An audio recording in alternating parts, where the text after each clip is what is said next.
Akhirnya libur juga. Mumpung libur, aku mau cek Instagram deh. Siapa tahu teman-teman ngepost konten-konten yang seru.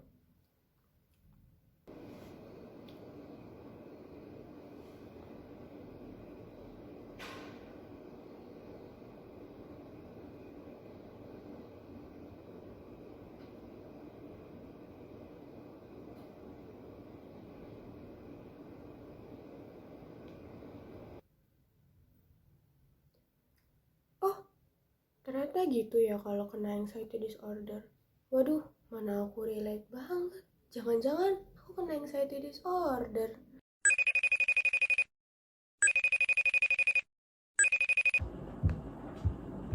Halo, hai Tia, kamu lagi ngapain nih, Ti? Lagi habis tiduran aja sih. Kenapa, Rel? Oh, aku cuma mau nanya aja sih. Tanya apa? Kamu udah ngumpulin tugas bahasa Indonesia belum? Udah tadi. Emangnya kenapa?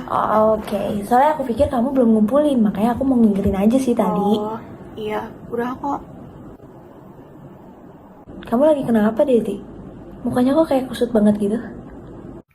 Rel, Apa? kayaknya aku kena anxiety disorder deh. Hah? Anxiety disorder?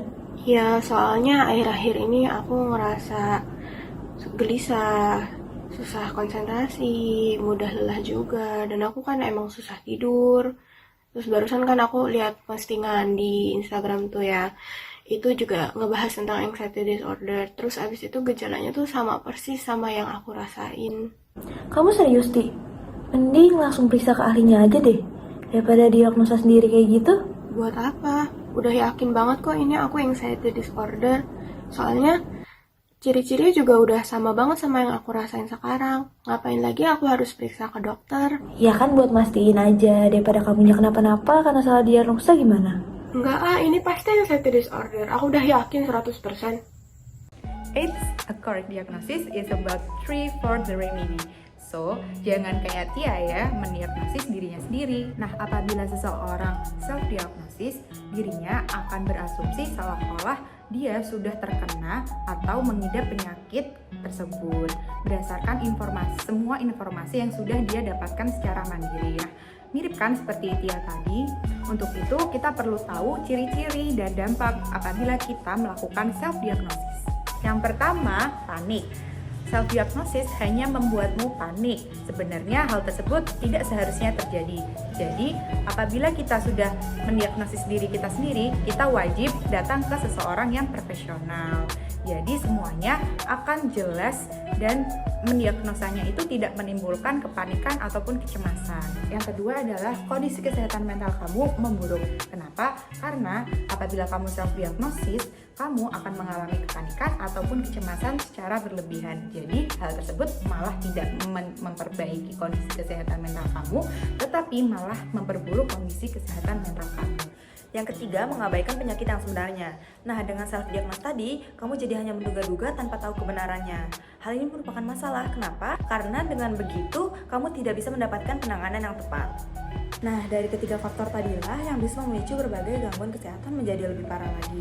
Maka dari itu, kita dilarang untuk melakukan self-diagnosis karena tindakan self-diagnosis hanya akan cenderung membuat gangguan kesehatan yang lebih serius justru tidak terdeteksi dan seseorang dapat berisiko untuk mengambil pengobatan yang salah. Lantas, hal apa saja sih yang dapat kamu lakukan untuk mencegah self-diagnosis? Mari kita simak.